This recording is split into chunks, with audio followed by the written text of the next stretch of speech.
Was there when you were a kid? Who did you look up to? Who was whose game were you playing in your when you? Wow, I love Michael Jordan. I wear the number because of Mike. I think I fell in love with the game because of Mike, just seeing what he was able to accomplish. When you're growing up and you're seeing Michael Jordan, it's almost like a god. So I didn't never believe I could be Mike. So I started to focus myself on other players, and because I never thought that you could get to a point where Mike was. So I'm growing up and I'm watching, this guy, Michael Jordan. I think all you guys know him, I think. So I'm growing up watching this guy on TV every day, and I'm like, wow, he's an amazing basketball player. Hopefully someday I get an opportunity to meet him. So I think it was my junior year in high school, I go up to Chicago and I go to a gym called Hoops where he plays basketball in the summertime. And we were getting ready to leave, and we were literally walking out the door, and down the street, this red Ferrari pulls down the street, and it was literally like, for LeBron and I, it was like Black Jesus was coming down the street in a red Ferrari. I didn't know he was going to be there, but I seen him walking towards me, and it was kind of like he was walking on air. I didn't know what to say. It was overwhelming to meet, to finally meet the guy that I've looked up to my whole life. I had to pinch myself. Is that Michael? Who? I couldn't believe it. Like, people, I felt the dude looked like Jesus Christ to me. And it's like he was like Black Jesus to me. Like, I didn't think he was real, man. You don't understand. I didn't think Michael Jordan was real. I only thought he lived in the TV, either in games or commercials or Come Fly With Me on cassette tapes. Wow, yeah. I didn't think he was real. And I couldn't believe it. And we went back upstairs into the weight room. There was just me, him, G, and LeBron. And he talked to us for like 15 minutes. And that was the first time LeBron ever met Mike. And when I saw him, I was like, if the man above would have took me that day, I would have lived a hell of a life. I swear to God. After seeing Mike. And I honestly don't remember anything that was said in the conversation. I think he was talking to LeBron about like NBA and being a pro and giving him lessons, but it was like, everything just sounded like blurred out to me, like I was listening to God speak. It was like... He called me a young fella, of course, and just basically told me to keep working at it, and someday I can get to the NBA. I was a junior in high school, so, I guess he told me something right, and I just kept working at it. Yeah. Sophomore year, 2001, you're on the court with him. What's that experience like? They take us to hoops. I'm going there. And before they play, they say Mike always, used to lift before they play. So we walk upstairs. I don't know anything about lifting right now. I'm a high school sophomore. I don't know anything about lifting.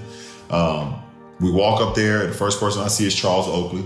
Tim Grover had the gym, and we always, come in and work out. Oak move, and when he moves, Mike is sitting on the bench press.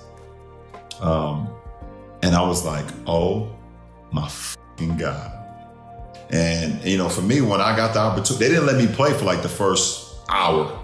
Because I'm like, the young guy I'm had 16. To sit there. Yeah, the young guy, I'm sitting there just waiting my turn. And so when he was 16, he was out there playing. And if you watch the game, he wasn't like dominating. He wasn't like, but he didn't stick out. You didn't go like, oh, there's a kid out there. It was like, oh, there's just another player out there. Like, he wasn't at all ready to defend, and he could pass, and he had the size and the ability to get in and got a couple buckets. And it'd be interesting to see how he remembers those games. To be honest, I didn't even think I would even get the opportunity to play. And the only reason I played is because the guys that was in the league, after a few, after an hour, some of them niggas get tired. They like, what, I'm done with this shit. I'm done with this shit. Hey, young fella, hey, we need a fifth. You want to play?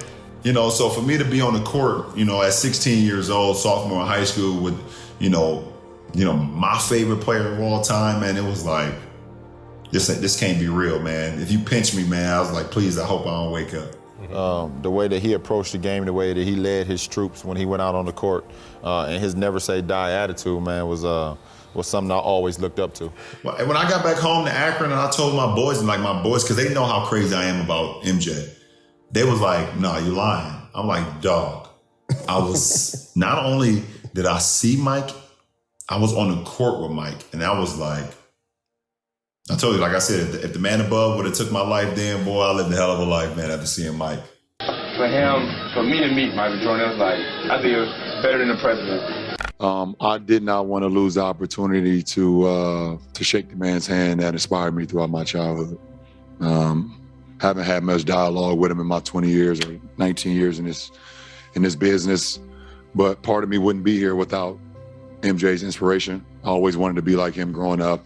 It's crazy that the game-winning shot tonight was a fadeaway, and it was inspired by MJ. You know, the way he wore his shoes, the way he wore his uniform. I mean, all the way down to like some of the cars that he drove.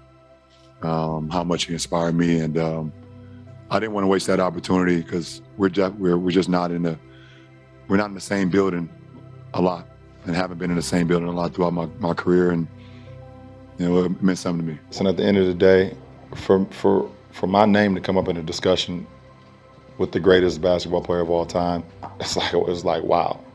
Like I said, I did pretty much everything that MJ did when I was a kid. I shot fadeaways before I should have. I wore a leg sleeve on my leg and folded it down so you saw the red part. I wore black and red shoes with white socks. I wore short shorts so you could see my undershorts underneath. I didn't go bald like Mike, but I'm getting there. But I'm getting there. But it'd be post-career though. That's the only thing I didn't do. But other than that, I did everything Mike did. I even wore a wristband on my forearm. And so for my name to come up in any discussion with Michael Jordan or Kareem and all these great guys that paved the way for myself and Tristan and Kev and Schlish, it's just a wow factor. I don't really have nothing to say. Man, that's my inspiration in basketball. You know, to see what he did on the court and to see what he did off the court. You know, I didn't think it was no other number to wear besides 23. No, I just think that, you know, we play in different eras. He's an unbelievable player. Yeah, he's one of the best players in the world, if not the best player in the world. I know it's a natural tendency to compare eras to eras, and you know, it's going to continue to happen.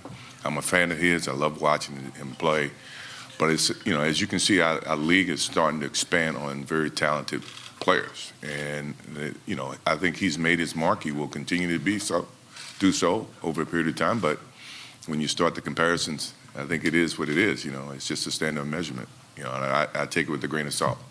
He is a heck of a basketball player, without a doubt. LeBron is not as good as Michael Jordan? Come on. In terms of dominance of the game of basketball at this stage, is LeBron. When I met Michael Jordan for the first time, I literally couldn't believe it was him. I've said this before, not just now. I think he's had the most incredible career from an 18-year-old kid to come to the NBA, be one of the 5 or 10 greatest players, has never come close to getting into trouble. In today's society, I think it's amazing.